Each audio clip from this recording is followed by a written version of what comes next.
आज के इस कॉम्पिटिटिव वर्ल्ड में अगर हमें सक्सेसफुल होना है तो सबसे ज्यादा जरूरत है आज हमें हमारे माइंड के सही डायरेक्शन में चलने की, यानी कि अपने मेमोरी को शार्प करने की और उसको उस डायरेक्शन में ले जाने की जहां हमें सक्सेस मिल सके।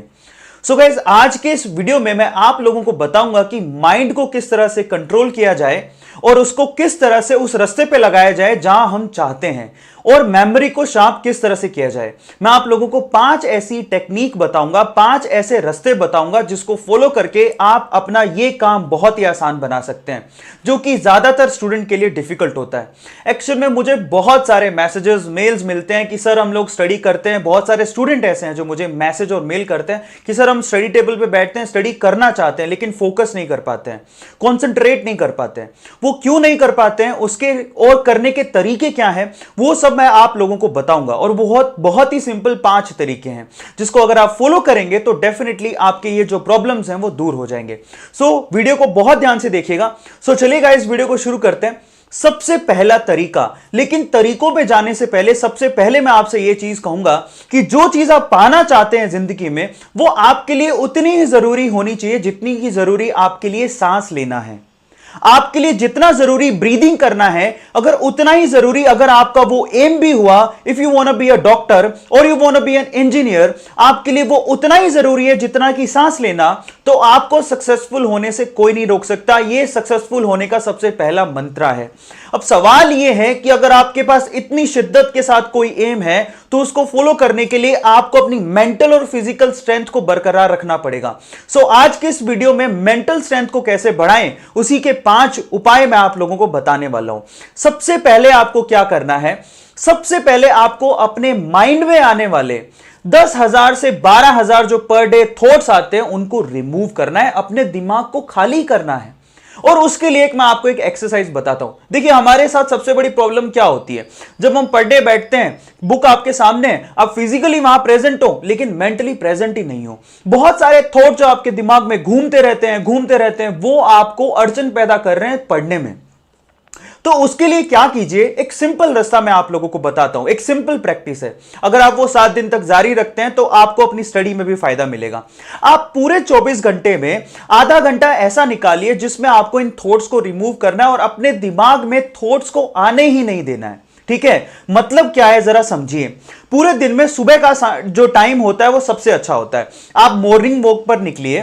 ज्यादातर क्या होता है, जो मॉर्निंग वॉक पे जाते हैं ना, उनका अपने रास्ते और रास्ते में आने वाली चीजों पे ध्यान ही नहीं होता है। हमारा ध्यान कहां होता है, घर पे क्या चीज रह गई, दोस्त की पार्टी में क्या हुआ था, लास्ट नाइट क्या हुआ था, कल मैं क्या कर रहा था, परसों क्या करूंगा, आगे आने वाले टाइम में क्या करूंगा, प्लानिंग, कल का प्लान, परसों का प्लान, ऐसे करके सारा समय निकल जाता है रास्ते में और हमारा ध्यान ही नहीं जाता कि हम जिस रास्ते पे चल रहे हैं, आजू बाजू आमने सामने क्या आ रहा है, क्या है हमारे सामने, उसको विजुअलाइज ही नहीं कर पाते। उन थॉट्स को कम करना है। आप सुबह जब वॉक पे निकले तो आप क्या कीजिए, आपके सामने जो चीजें प्रेजेंट हैं, जो सामने चीजें आ रही हैं, उनको ध्यान से देखिए, उन पे फोकस कीजिए। सड़क पे ध्यान दीजिए, ग्रीनरी पे ध्यान दीजिए, व्हीकल जा रहे हैं उन पे ध्यान दीजिए, लोगों पे ध्यान दीजिए, कॉन्सेंट्रेट करिए और कोशिश करिए उनको मेमोराइज करने की। प्रेजेंट टाइम में अगर आप जीना सीख गए तो वो थॉट्स ऑटोमेटिकली धीरे धीरे करके रिमूव हो जाएंगे।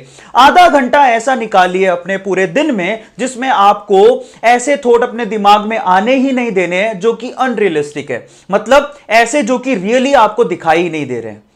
ये बहुत ज्यादा इंपॉर्टेंट स्टेप है जो आपको अपनी मेमोरी को शार्प करने के लिए जरूरी है। अब इसका फायदा क्या होगा, अगर आप प्रेजेंट टाइम में प्रेजेंट चीज को देखते हुए वहां पे कंसंट्रेट कर पा रहे हैं तो जब आप स्टडी टेबल पे बैठेंगे, आपके सामने आपकी बुक होगी, तो आप अपने टॉपिक पे भी कंप्लीटली फोकस कर पाएंगे, एटलीस्ट हाफ एन आवर।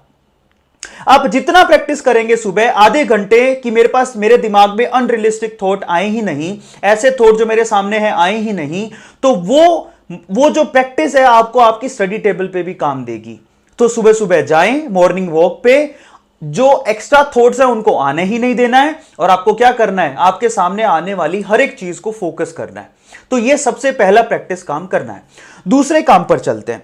देखिए सेकंड काम क्या है, देखिए पढ़ाई करना एक ऐसा काम है बेसिकली, ठीक है, जो थोड़ा बोरियत सा महसूस कराता है, ठीक है। उसके बजाय हमें खाना खाना ज्यादा अच्छा लगता है, मूवी देखना ज्यादा अच्छा लगता है, वो ऐसे काम है जिसमें हमें एंटरटेनमेंट मिलता है, तो ऐसे काम को करना हमें ज्यादा अच्छा लगता है। तो और स्टडी का जो काम है बेसिकली वो उन कामों से तो नीचे आता है, इसलिए ज्यादातर लोग स्टडी पे फोकस नहीं कर पाते। तो मैं आपसे क्या कहूंगा, दिन में एक ऐसा वक्त निकालिए जब आप स्टडी टेबल पे बैठ रहे हैं पढ़ने के लिए, तो आप अपने जो काम आपको पसंद है, ठीक है, जो आपके दिमाग में उस टाइम पे आपको लगता है आ सकते हैं, उनको निपटा लीजिए।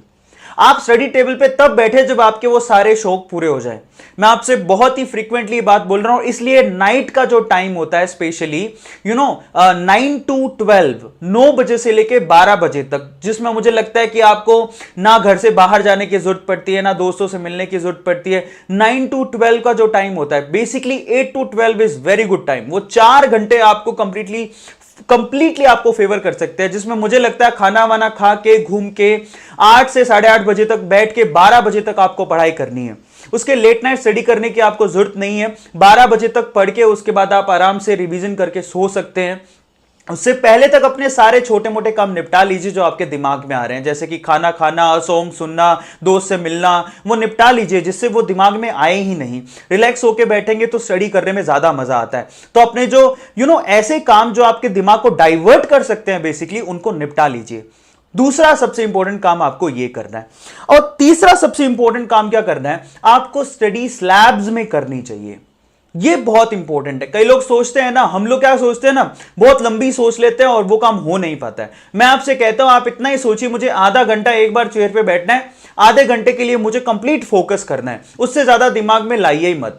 हाफ एन आवर जैसी खत्म हो, एक छोटा सा एक क्विक ब्रेक लीजिए, 5 मिनट का, किचन में जाइए, जो कुछ खाना है थोड़ा बहुत अपने मेरी ईटिंग हैबिट है, मैं खुद भी क्या करता हूँ, हाफ एन आवर की ब्रेक के अंदर मैं किचन जाता हूँ, थोड़ा बहुत जो मुझे अच्छा लगता है वो उठा के खा लेता हूँ, उसके बाद 5 मिनट के ब्रेक पे वापस आ जाता हूँ और बैठ के पढ़ाई करता हूं। सो आप उसको स्लैब वाइज कीजिए। ऐसा मत सोचिए मुझे अब 3 घंटे इस चेयर पे बैठना है, मुझे बैठे ही रहना है। ऐसे क्या है, बोरियत महसूस होती है, दिमाग को लगता है यार 3 घंटे का फालतू काम आ रहा है, वो कंप्लीटली फोकस नहीं कर पाएगा। आधे आधे घंटे के स्लैब में आपका दिमाग जो है ना कंप्लीटली हाफ एन आवर के लिए फोकस करेगा, क्योंकि आपने सुबह भी उसकी प्रैक्टिस की है कि हाफ एन आवर आपने उन चीजों को फोकस किया जो आपके सामने थी। तो स्लैब में पढ़िए और स्लैब में ब्रेक भी लीजिए। हाफ एन आवर के बाद 5 मिनट का ब्रेक के बाद फिर आप वापस आके बैठिए और फिर से उसको पढ़ाई करिए। सो ये तीसरा स्टेप है जो आपको करना है, ठीक है, स्लैब्स में पढ़ाई करें। That is so much important. अब चलते हैं चौथी सबसे इंपॉर्टेंट चीज पर, और वो क्या है, कॉन्सेप्ट को विजुअलाइज कीजिए, रट्टाफिकेशन को बंद कर दीजिए। मैंने बहुत ऐसे स्टूडेंट देखे हैं जिनको जब हम डेफिनेशन लिखा रहे होते तो वो डेफिनेशन को रट्टा मारने लगते हैं बजाय समझने के। आप जितना चीजों को विजुअलाइज करोगे, अपनी लाइफ से जोड़ के देखोगे, उतना ही चीजें ज्यादा समझ में आते हैं। इवन साइंटिफिक जितनी भी चीजें हैं वो आपकी लाइफ से रिलेटेड हैं। अगर आपके सामने कोई नई चीज आ रही है तो उसको अपनी लाइफ से रिलेट करके देखिए, उसको विजुअलाइज करने की कोशिश करिए। आपका माइंड विजुअलाइज चीजों पर ज्यादा काम करता है एज कंपेयर टू रट्टाफिकेशन। तो आप रट्टा मत मारिए, that is so much important. मैं एक सिंपल सा एग्जांपल देता हूं आपको। एक्चुअली एक बार एक टीचर ने असैसिनेशन की स्पेलिंग कही किसी स्टूडेंट को कि आप बताइए कि असैसिनेशन का स्पेलिंग क्या है। तो एक्चुअल में क्या हुआ, बच्चे उसको बता नहीं पाए। असैसिनेशन का स्पेलिंग थोड़ा बड़ा है, बच्चे उसको विजुअलाइज नहीं कर पाए, लिख भी दिया तो भी लिखने के बाद भी उनको याद नहीं हुआ। तो फिर हमारे जो सर थे जिन्होंने भी एग्जाम्पल दिया, उन्होंने एक सिंपल सा ट्रिक बताया। What he was saying is, गधे के ऊपर गधा, गधे के ऊपर मैं और मेरे ऊपर पूरा देश, तो उन्होंने जो भी एग्जाम्पल बताया, एवरीबॉडी वो शॉक्ड कि इससे कैसे याद होगा।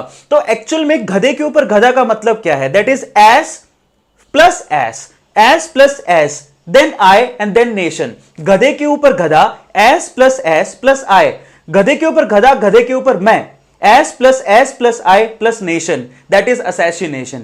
अब ऐसे करके जब टीचर ने विजुअलाइज कराया तो उनको सभी बच्चों को क्विकली याद हो गई असैसिनेशन की। ठीक है, इसको माइंड मत कीजिएगा, बट समझिए कि विजुअलाइज करने के से हमें चीजें कितनी क्विकली याद होती हैं। अब आप खुद से प्रैक्टिस करके देखिए। जैसे मैंने आपसे कहा कि असैसिनेशन का स्पेलिंग क्या होगा, तो आपको एक बार थॉट प्रोसेस घुमाना पड़ा और आप उसमें गलतियां करोगे, ए और ई में गलतियां होती हैं। लेकिन मैंने जैसे आपको ट्रिक बताया, S plus I plus nation is called assassination, assassination, अब आप कभी जिंदगी में नहीं भूल पाएंगे असैसिनेशन की स्पेलिंग क्या है। बस यही ट्रिक है, यहीं से आपका माइंड जो है ना वो बहुत तेजी से घूमता है, बहुत तेजी से आपको चीजों को रिमाइंड कराता है और याद कराता है। अगर आप ये छोटी छोटी ट्रिक सीख गए, विजुअलाइज करना सीख गए, तो आपकी मेमोरी को शार्प होने में वक्त नहीं लगेगा। विजुअलाइज करें बजाय रट्टा मारने के, और जितने ज्यादा कॉन्सेप्ट को आप समझ पाएंगे उतने ही ज्यादा साइंस में आप आगे बढ़ेंगे। और last but not the least, most important पांचवा स्टेप क्या है? डीप ब्रीदिंग करना। That is so much important. जब हाफ एन आवर का ब्रेक ले रहे हैं तो उस 5 मिनट में आपको सिर्फ खाने के लिए किचन में नहीं जाना है, आपको कम से कम 7 से 8 बार डीप ब्रीदिंग करनी है, लाइक दिस। डीप ब्रीदिंग करनी है। आप डीप ब्रीदिंग के भी तरीके हैं। इसमें जब आप सांस ले रहे हैं उसके बाद कुछ पल रुकिए, उसके बाद फिर सांस को छोड़िए। इससे होता कुछ यूं है कि आपके माइंड में कंप्लीटली प्रॉपर तरीके से ऑक्सीजन पहुंचता है और उसकी वजह से आपका माइंड का स्ट्रेंथ इंक्रीज होता है, कंप्लीटली उस लेवल पे पहुंच जाता है जहां से आपको थकान महसूस ही नहीं होती है। तो उसको कंप्लीट ऑक्सीजन देने के लिए जब आप हाफ एन आवर का ब्रेक ले रहे हैं तब आप बैठिए, उस 5 मिनट के ब्रेक में 7 से 8 बार डीप डीप ब्रीद करिए। That is so much important, और यह आपका सक्सेस मंत्रा हो सकता है, लाइक दिस। रुक जाइए और फिर रिलीज करिए। ये 5 अगर आप महीने भर करते हैं तो मैं आपको गारंटी दे सकता हूं कि आपका मेमोरी पावर उस लेवल तक चला जाएगा जहां तक आप बहुत आसानी से किसी भी एम को अचीव कर सकते हैं, सक्सेसफुल हो सकते हैं गाइस। सो गाइस चलिए अगली वीडियो में मिलते हैं।